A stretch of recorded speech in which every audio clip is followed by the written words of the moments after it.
Welcome to War Games. We will get you ready for your next sales opportunity. Are you looking to win the sales battle? You have joined the right team. Here on the War Games Group, we take the strategies and mindsets from the most successful salespeople and share it with you. With our help, you won't have to fail your way to the top. When it comes to crossing the minefield of sales, step in the footprints of those that crossed before you. Prepare yourself for boot camp and beyond. It's time for War Games to begin. Shall we play a game? War Gamers, welcome. Today we're going to make a difference in your life. You want to know how I know that? Because I know who the guest speaker is because I connected the dots. All right, I want to give you a little bit of background on my friend Jerry Isenhour. So Jerry himself, lead consultant over at the CVC Success Group, and he's also one of the leading consultants with the Chimney Venting Consultants. Okay, so one of the things that I'm going to explain to you, right, he's a certified speaker and coach from the Jeffrey Gitomer Group, so there's a big, huge feather in the cap, and he's a 3-time author. What I want to say to you is to understand this. There's a phrase that I keep hearing that keeps coming up that says, you got a niche to get rich. So you have to narrow down your focus to an area of expertise that will cause you to become wealthy by being the expert in that industry. Now, what is happening with Jerry is that Jerry has done exactly that. And once he has mastered that and became the person that everybody knows when you're in that world of the chimney sweeps and the venting consultants and everything. And then he just said, hey, guess what? The expertise that I've developed applies across many different networks and many different businesses. So I'm excited to bring Jerry on. Let me throw up Amy Lee, who has joined us. There she is. Yes, and let's go ahead and bring up Jerry. Jerry, how are you? Great to meet you. Oh, except I know you. But you know me already, Joe, but it's such a pleasure to be on here and know that we're going to play war games because that's what it is. It is a state of war, and that's what we want to talk about today, how to prepare you for this battle that you go through every single day. Perfect. All right, so I made myself larger, but Jerry, you need to switch with me. There you go.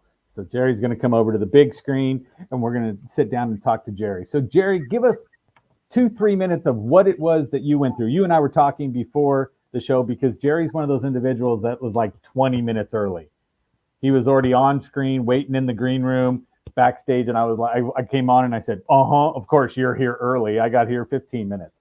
So, well, of course you do. See, that's one of the things that's part of being prepared. Showing up late is so uncomplimentary to other people. And Joe, when you've given me the honor, the privilege, and the pleasure to speak to your people today, it would be just out of whack for me to show up at the last minute. That would be the height of discourtesy. Gave us a chance to get to know each other and do those kind of things. So, Hey, I'm looking forward to sharing some ideas with your people today.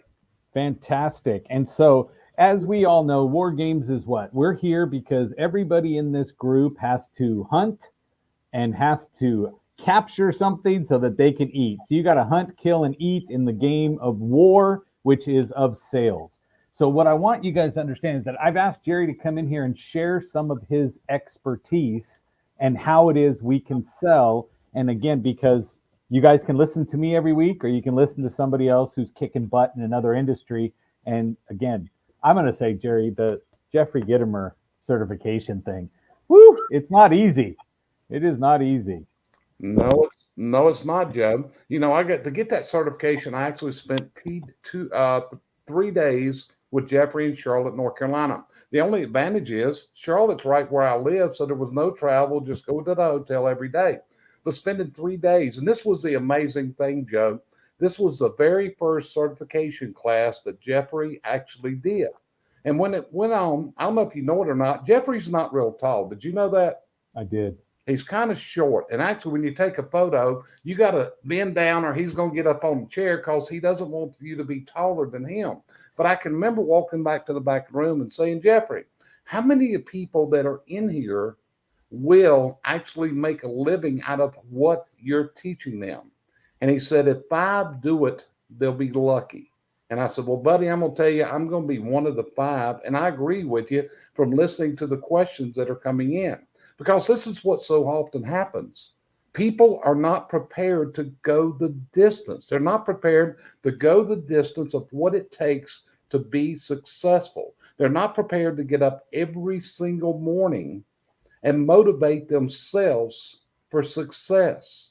I mean, one of the things I do every morning, Joe, is I get up and do a reel. And you know where this came from was in a group we're in back in December. A guy shared a hot topic with me about reels. Like, okay, we're going to look into doing this. So we're doing reels every day now with some type of a motivational message, 60 seconds or less, and we're getting hundreds and hundreds of views of people that are watching, and it keeps growing every single day. But it's all the things that we've got to do to be successful. That's where it's at. But to do that, and you want to bring my PowerPoint up? I got it I on. do.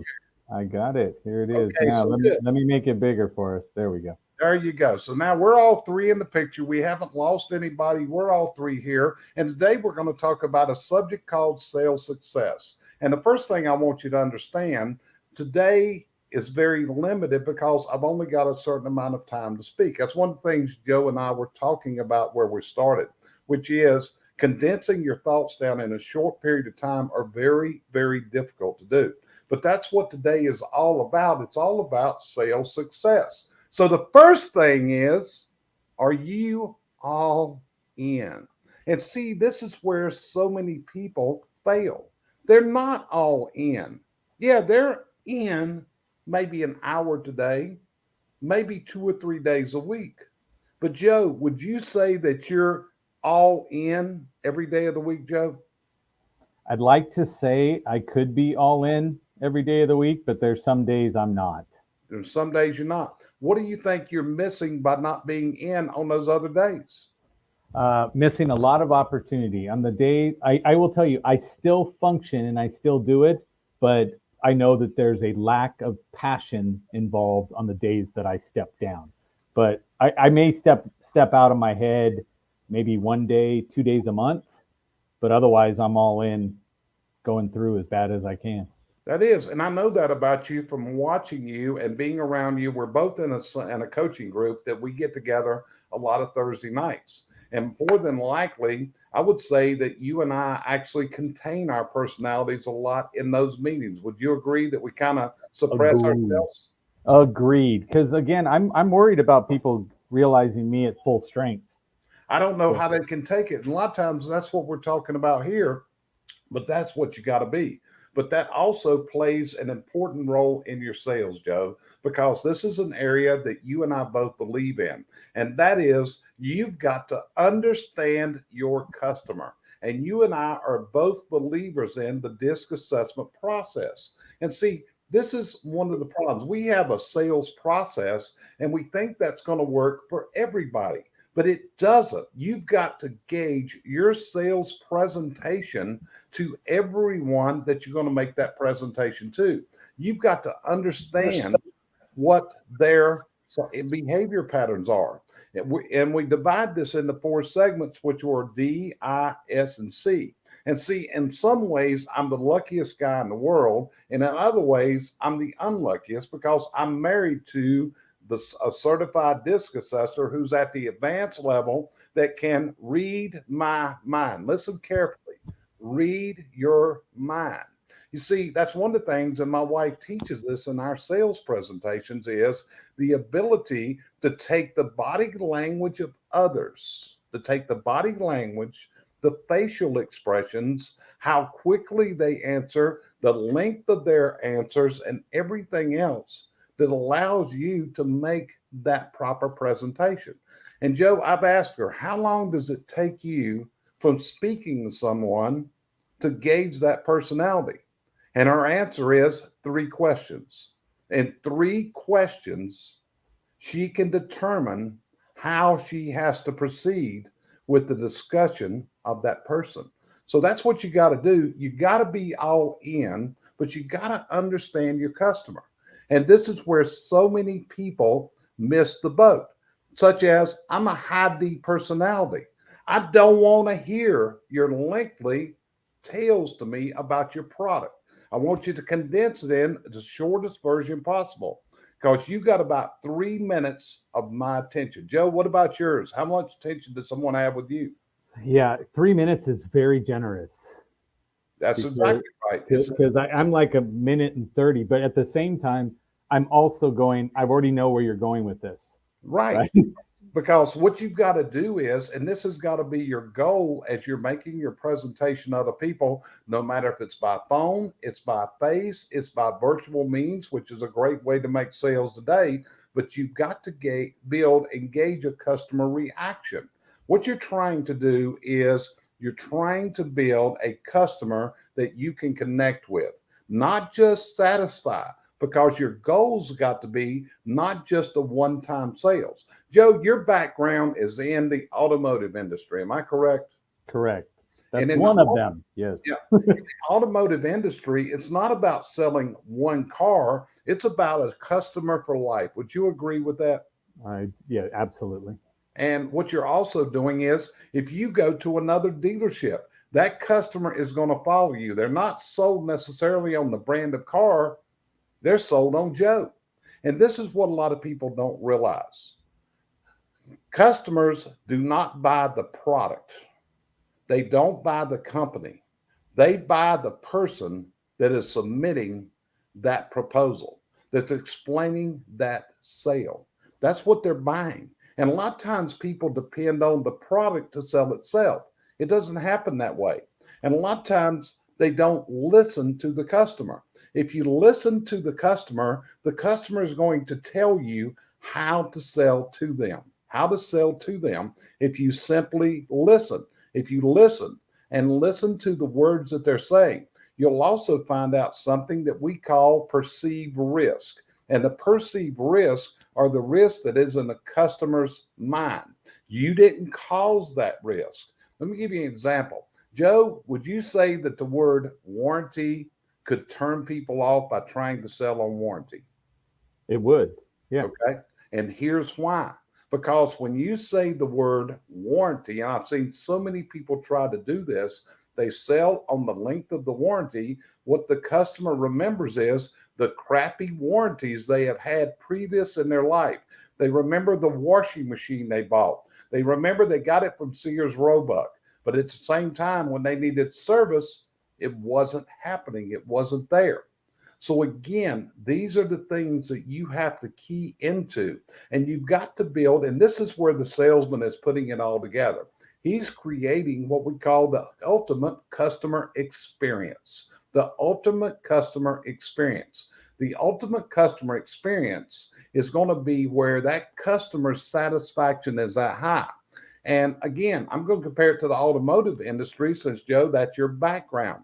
And when you look at it, is saving $100 from one dealer to the other one that big if we don't have service? I mean, one company that I've heard of in the automotive industry is a company down in the Dallas, Texas market by the name of Sewell Lexus. Have you ever heard of Sewell Lexus?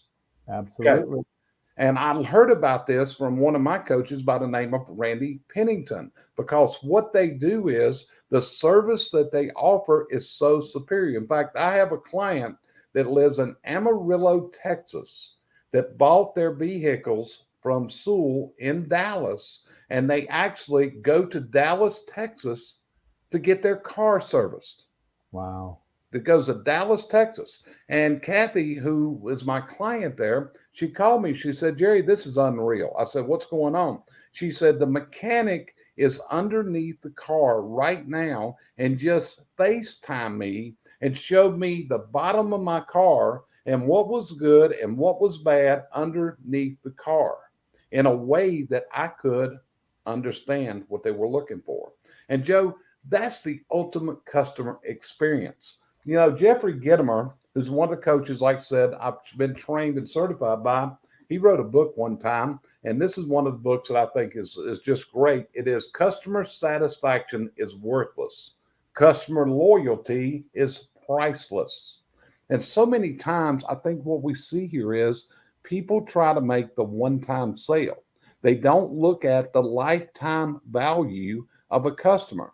If I went to, thank you, Brian. The book Customer for Life, that's a great one right there, and that is by Sewell. So what you got to do is build this.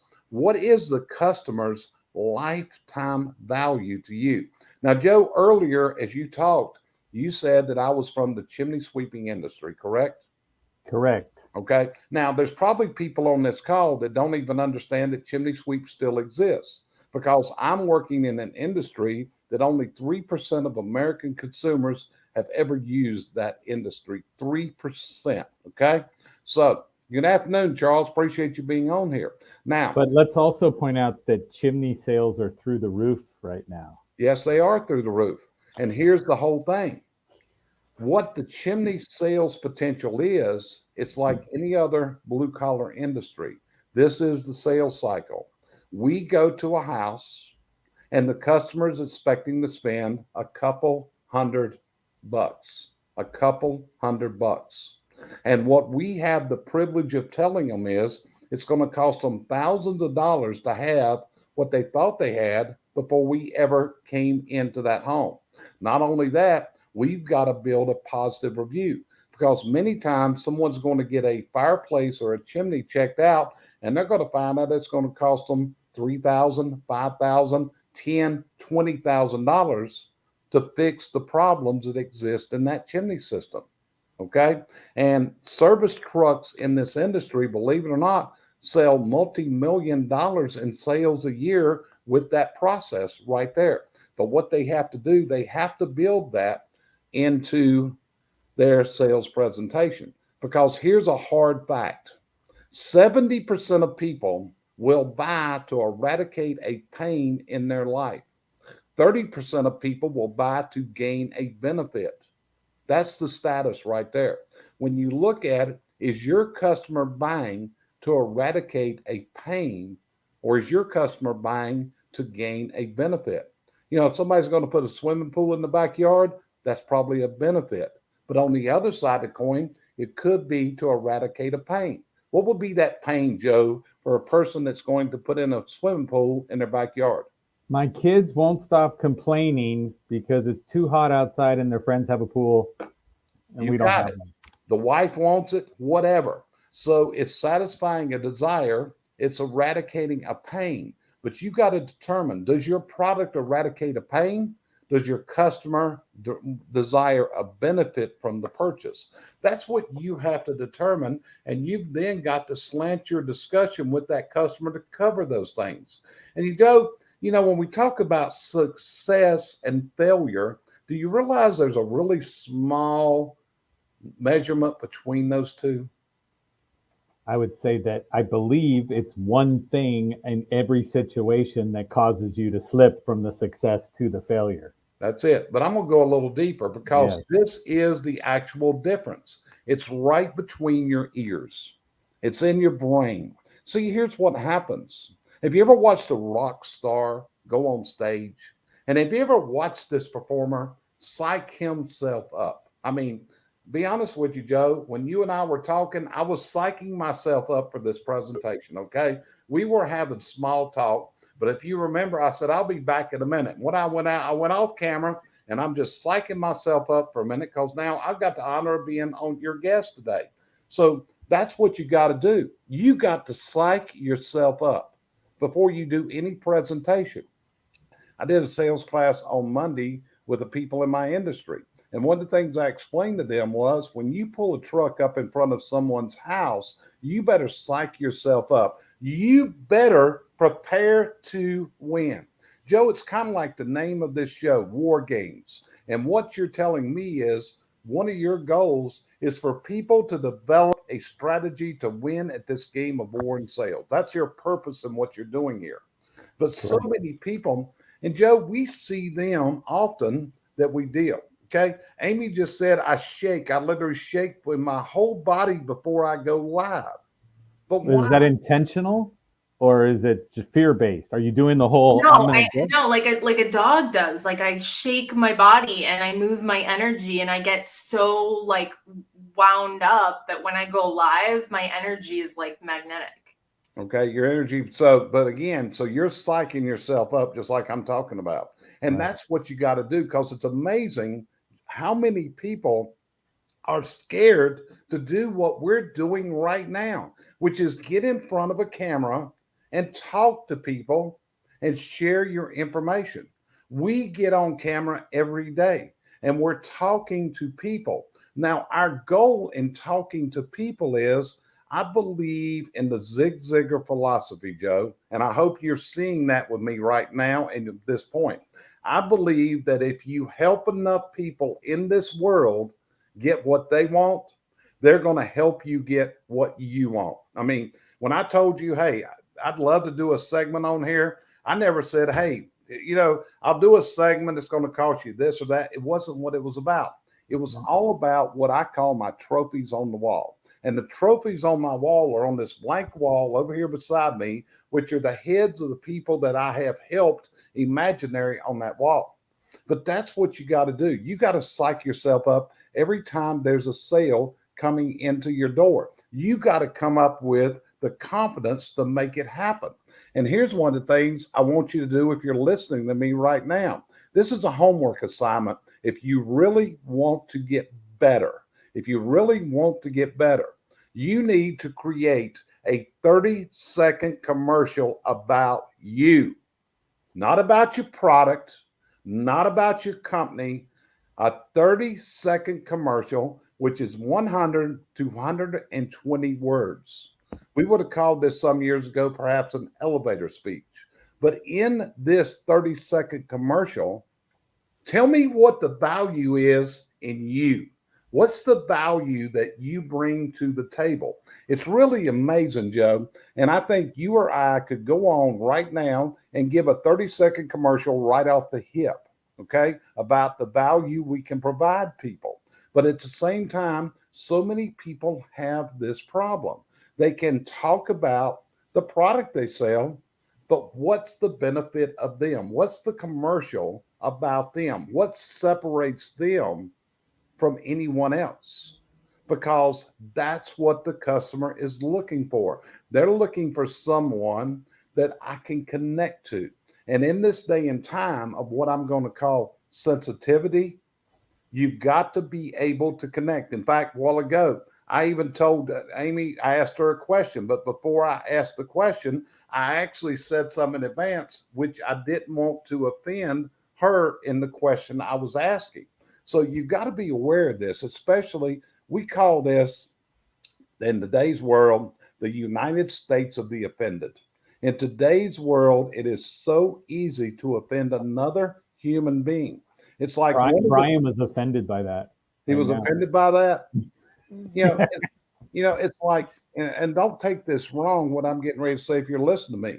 If you are making political statements on social media, you are kicking your own ass in this day and time. You are kicking your own butt. Let me tell you something. You are not going to convince someone else to change their political beliefs from your social media post. Okay, Joe says it's hard to offend anyone in this group. Okay, Joe, make sure now, if I do, you're going to have to apologize to them if we offend anybody. But you said it's hard to offend anybody in this group, so we'll go from there. You see, what people often say, Joe, is they want to tell you about the butts. And as a sales trainer, I bet you've seen some of these butts. We got a lot of competition. You ever hear that one? We've got a lot of competition.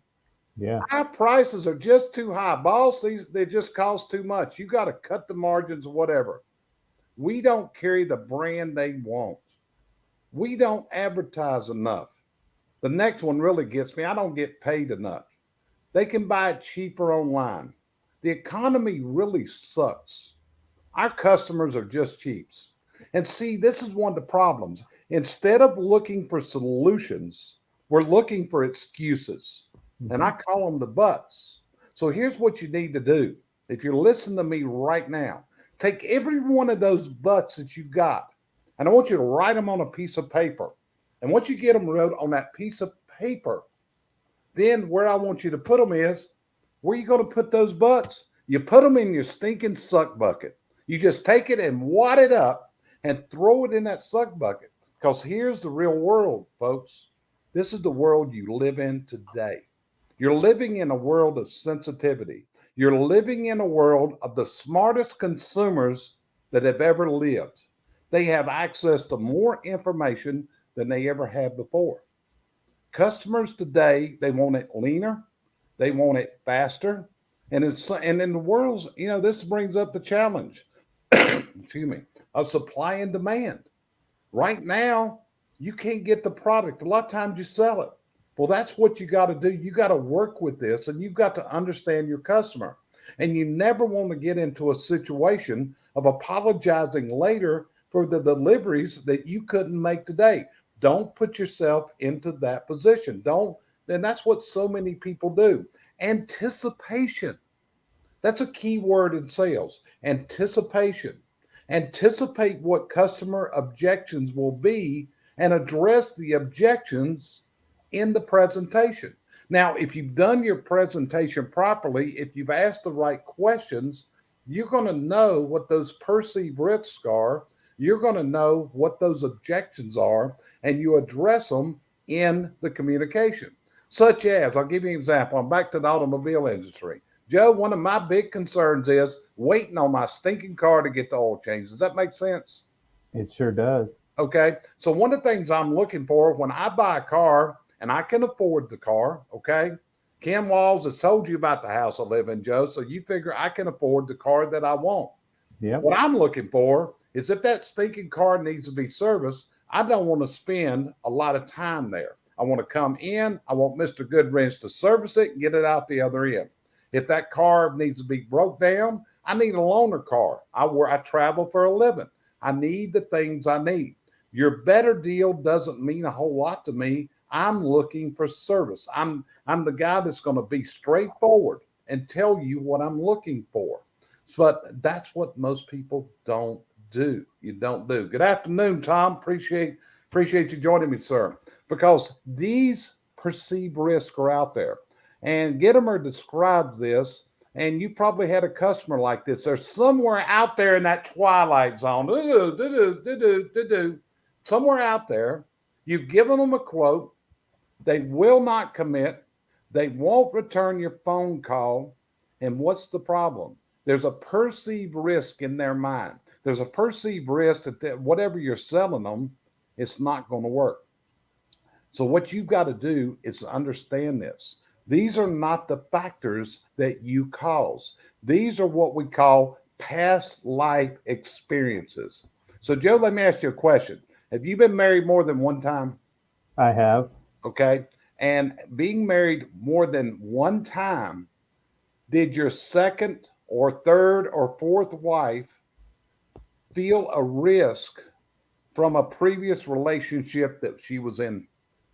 Yes. All 5 of them.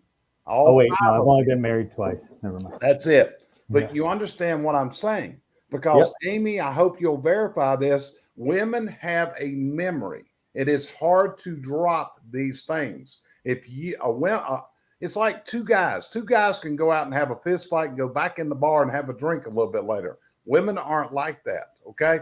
So what you've got to do is remember the perceived risks come from past life experiences. But this is what you got to do. You got to get up every stinking morning and self-motivate yourself. If you are not getting up and reading something motivational every morning to motivate yourself, and the next thing you want to do is publish something motivational. Use your social media to blast out things that help others. When you start writing motivational posts, what's going to happen is people are going to they're going to start respecting you from a completely different light. When you look at it, Joe, when you first heard I was a chimney sweep and a background, you probably thought, you got to be kidding me. This guy makes a living coaching chimney sweeps. Did that go through your mind possibly? That is absolutely went through my head. And I said, how large could this industry be that he is making a living doing this? Yeah. That's what went through my head.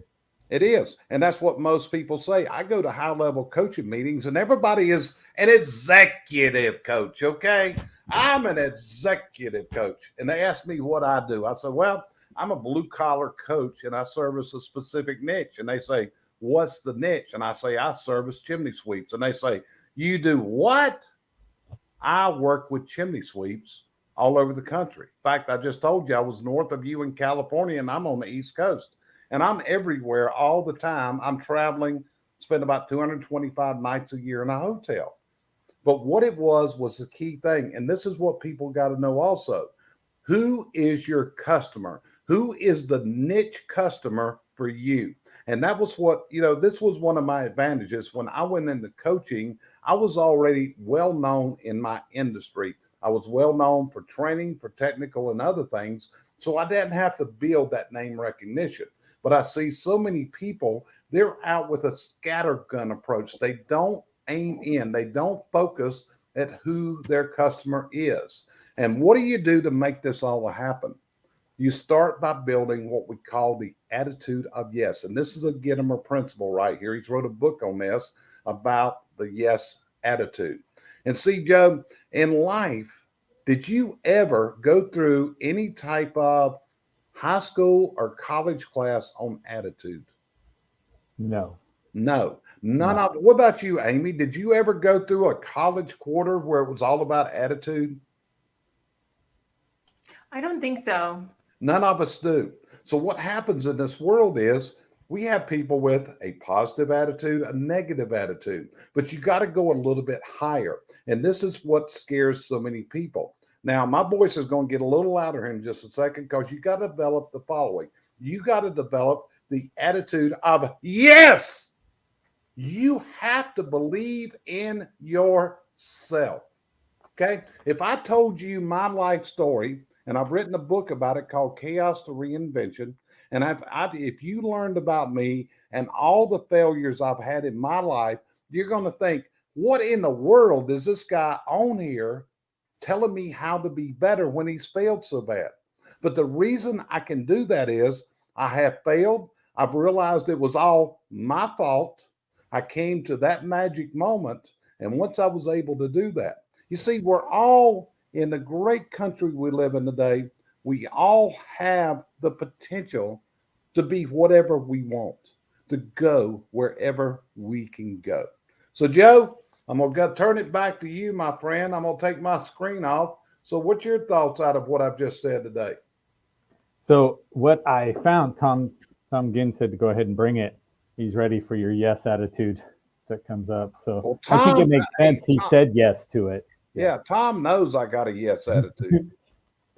So, okay, so I'm talking right now. So 30 seconds commercial. Now, everybody that's out there, who got taken back when he said every day you should get up and go publish something motivational?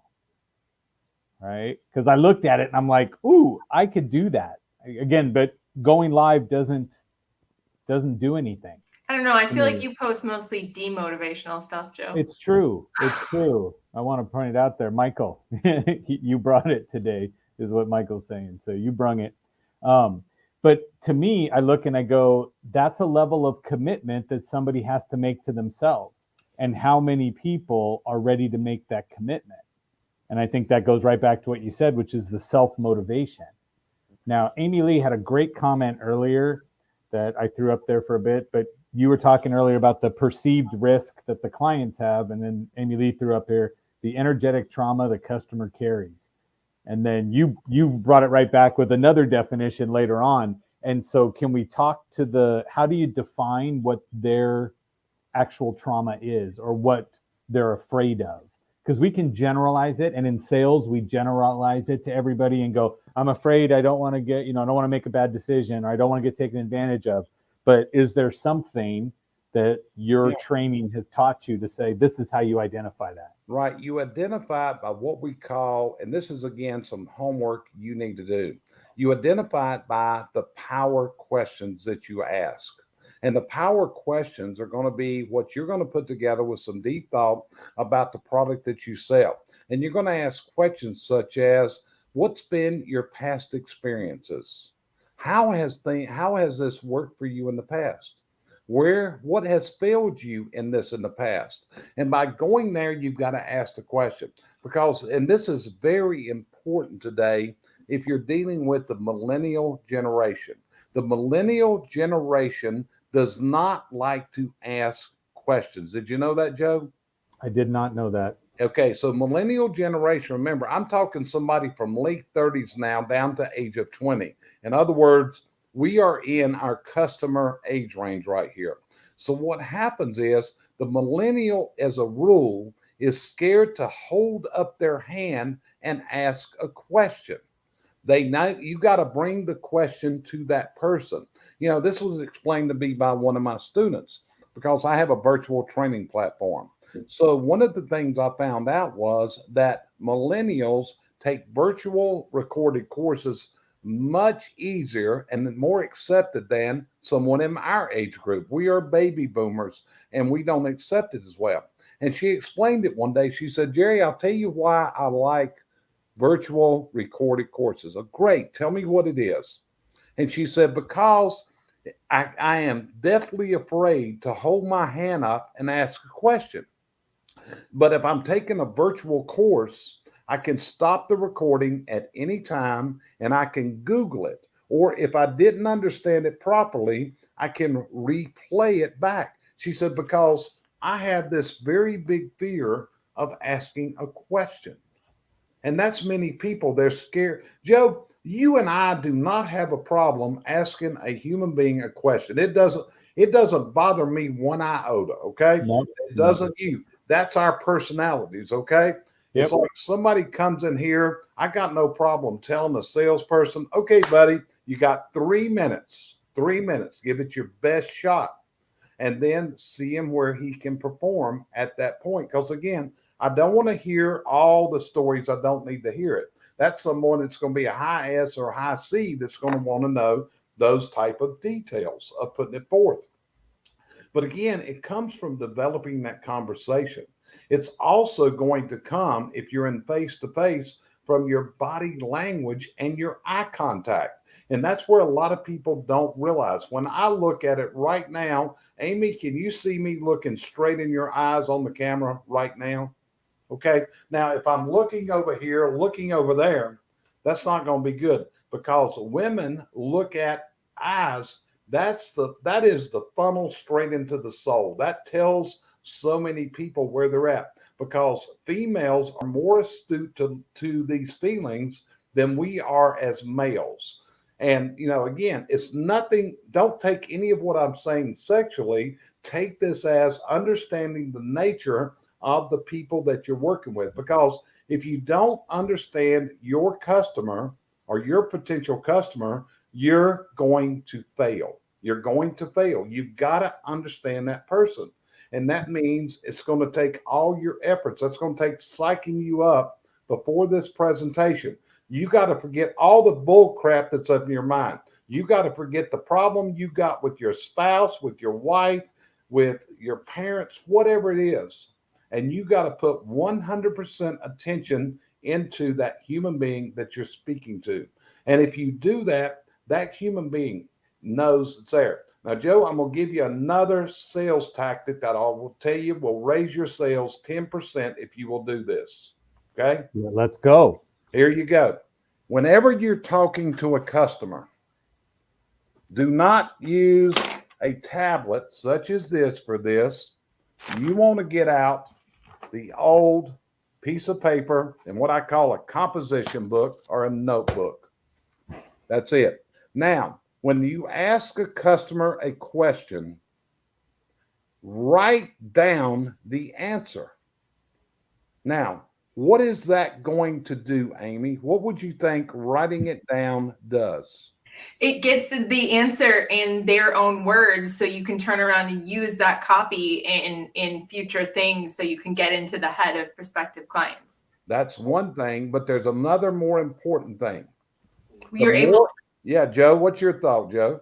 It allows the individual across from you to feel heard and understands that that's even more of a rapport builder to say, hey, you are actually taking my thoughts seriously. And you may not use it, but again, it's saying, hey, you cared enough to write it down. That's it. What that means is what you said was so important, I wrote it down. Now, Joe, you're a presenter. You train in front of a crowd. I want to know if this is the highest compliment you get, just like I do. If I say something in a training seminar and someone is writing a note on that, that is the highest compliment that you and I can get, because that means what we told them was so great. It was such a gold nugget that they wrote it down. And that just feeds my ego. What about you? So I will tell you that's number two. Number one is somebody quoting me back to me. Yeah. Because that means they actually wrote it down. They actually took it to heart and they quote me back.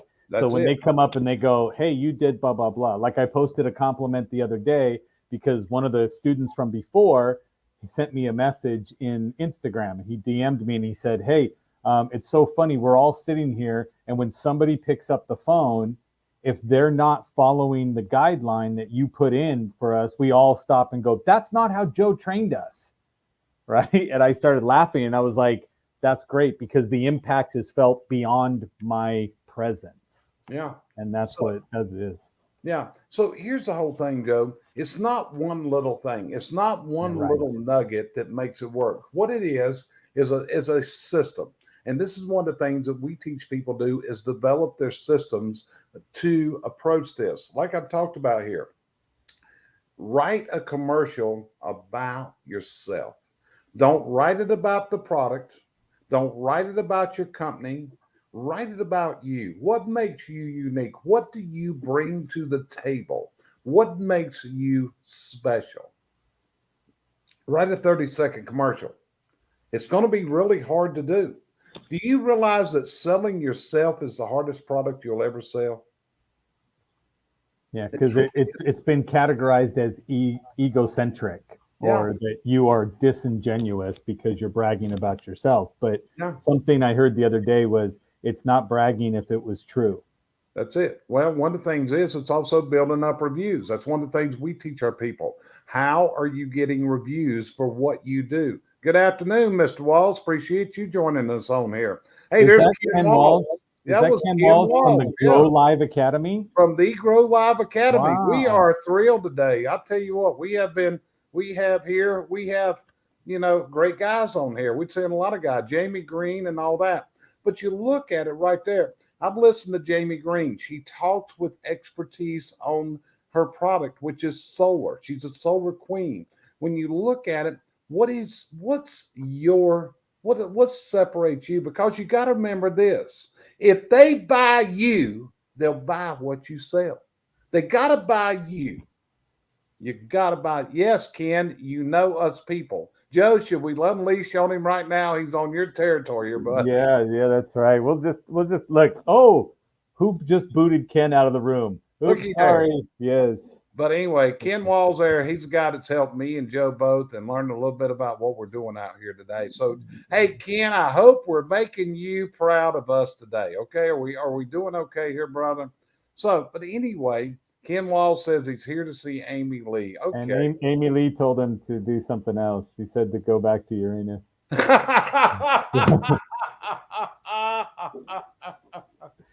Because it's sort of about humor. Yes, in all of our groups. So, right. But it's all the tools you put together. It's just like testimonials. You know, Joe, when you tell people how great you are, that's considered bragging. But if other people tell their friends how great you are, that becomes the truth. We have a principle that we sell, or we try to get people. Take me a while before I laugh. This is one of those comments that I would make on Ken's show, and he would do this where he goes, "That's Joe," and never post it. But did you notice I just put it up there?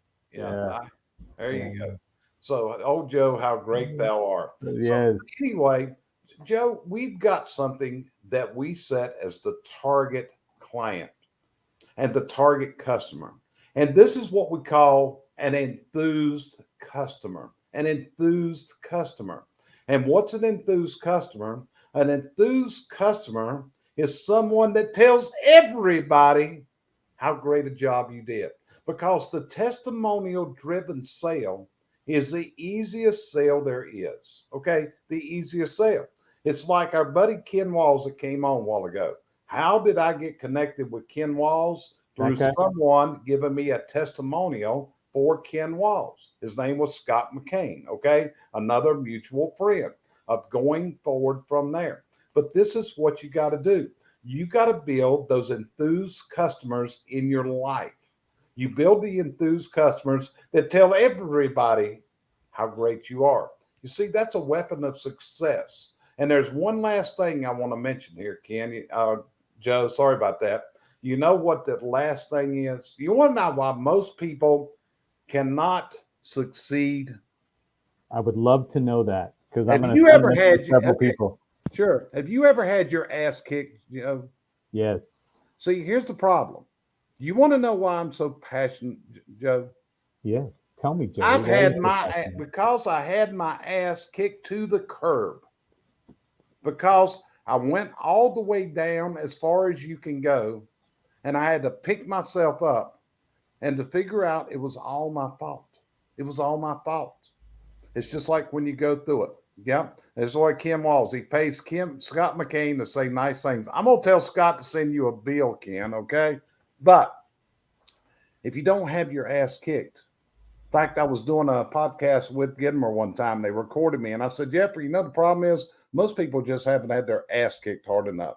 They haven't had to worry about, are you going to eat tomorrow? Are you on your last dollar? Can you afford a new pair of shoes? Can you do all these different things? And you can't. You can actually buy a kick your own ass machine. Believe it or not.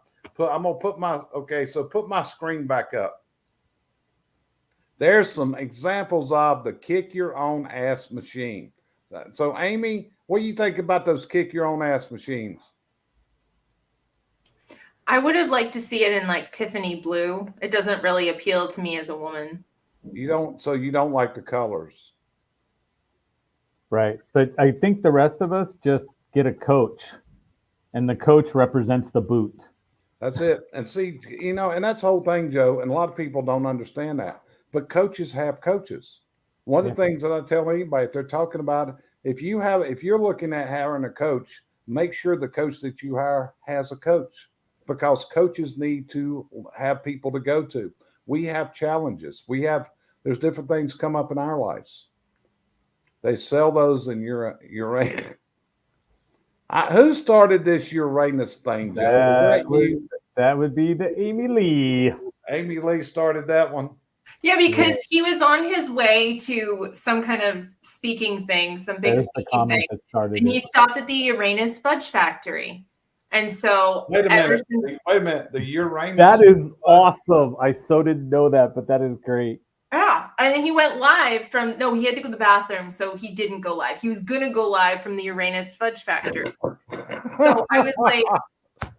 I was like, wow. So how long were you in Uranus? And he's like, yeah, he's like, I had to go to Uranus to pee. Well, somebody's got to pack. While I was in somebody's got to pack that fudge down there at Uranus. Okay. Nice. See, this is what I'm talking about. You can't offend people in war games. They deal with me all day long. Yeah, I can see that. Now I know that Amy's actually the troublemaker. True. She's the energetic troublemaker. So, yes. Joe, what else you got? That was kind of the thoughts I have for today in a short presentation. No, I loved it. I think it got to the point. I've got text message that says, wow, I like this guy. And I don't know if they're attracted to you, Jerry, or they just like the message. Okay. But that's what it was. But now, Jerry, everybody's supposed to get a hold of you at Jerry at CVC Success Group. CVCSuccessGroup.com. And I've got 8 books that are on Amazon, Joe. You said 3, but I've actually got 8 on there now at this point. In fact, Ken Walls was one of the contributors to a past one. We got 2 more coming. I blame your bio then. Okay. And then my wife, her name is Cheryl Isenhour. She's got 6 on there. So, hey, we do our thing. So, hey, I love it. Watch us on social media. Get some ideas. Hey, it's all about helping each other. If you have any questions about reels, you talk to Jerry, because Jerry knows about that. That was our whole Grow Live Academy battle.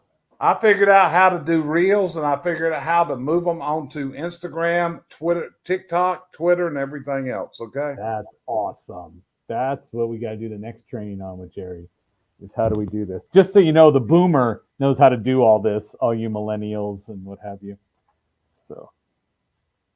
But I want to say thank you so much, Jerry. Again, I got a page full of notes. I love it. And so again, why? I'm a coach, you're a coach, and guess what? We learn from each other, right? We got to actually sharpen each other to get forward. Amy Lee is a coach. Tom already said, can you teach him reels? And a reel is different than what I put up earlier, where he said to send some guy a Beal. And I don't know what that was. Scott McCain supposed to send him a Beal. I don't know what that means. So. Yeah. Well, just be honest with you. Reels are a great way to get your message out. And like I said, we're seeing it climb every day. You can't really find them on Facebook, but it in 3 to 4 minutes a day, you can publish something very quickly, make it motivational. In fact, today's was, are you all in? I do something every day, every morning. I try to put one of those up if possible. And then we make our social post also. So the question is, Desmond, you got any questions? Because you've been sitting back quietly. I don't ever throw him up on the screen because he's got the camera off. But I want to make sure he didn't have a question before that. He's been in the green room. So good. No questions. We're good. Fantastic, guys. We came up on we're at 51 minutes, and I want to make sure I'm respectful of everybody else's time. I think Jerry has given you plenty of action steps to go forward. So I would say if you're going to go create your 30-second commercial about you, and I challenge you all to do it, I'd say upload it into War Games. Upload the commercial, drop it in. Let's get through. Michael, I want to see it because you've been really religious at showing up on this to come through, our rugby player. But make that video. And guys, if you have testimonials from people, that's a great source for you to find out what people take away from you when you are there, and that's going to help you with what is my 30-second commercial about. You know about yourself, but what other people say about you is the reputation that you're building. And go out there, and you can control it by making your own commercial to say, this is who I am. And every person that's famous is doing it, so we need to do it as well. That's it. That's your brand, Joe. That's a lot of times what people don't understand. But if you talk about your brand is what people say about you when you're not around. Absolutely. Now, Santa goes down the chimney at the Kardashians' house. What does he say? Ho, ho, ho. Thank you very much. I told Jerry I was coming with chimney jokes. Amy Lee's already disgusted with me on the chimney jokes, but yeah. But then I had to send you the link to find the chimney jokes. Yes, he did. He did tell me, did you get the chimney jokes? Because I threatened him with it. And I said, no, I didn't. I thought it would be better that you went to go make sure you knew the answers to all the jokes before we got on here. But Jerry Isenhour, thank you so much for what you're doing. Ken Walls, when you make your own check mark and put the little graphic by your name, StreamYard strips that away. So that's why it goes away on this one. But thank you so much, Jerry. Amy Lee, thanks for sharing the time. Joe. Yes. Joe, tell him it's in the course. Nice. It's in the course. Yeah, just check it, Ken. It's all there. So, but thanks so much. Appreciate you. Everybody else, go out and sell something. Thanks so much.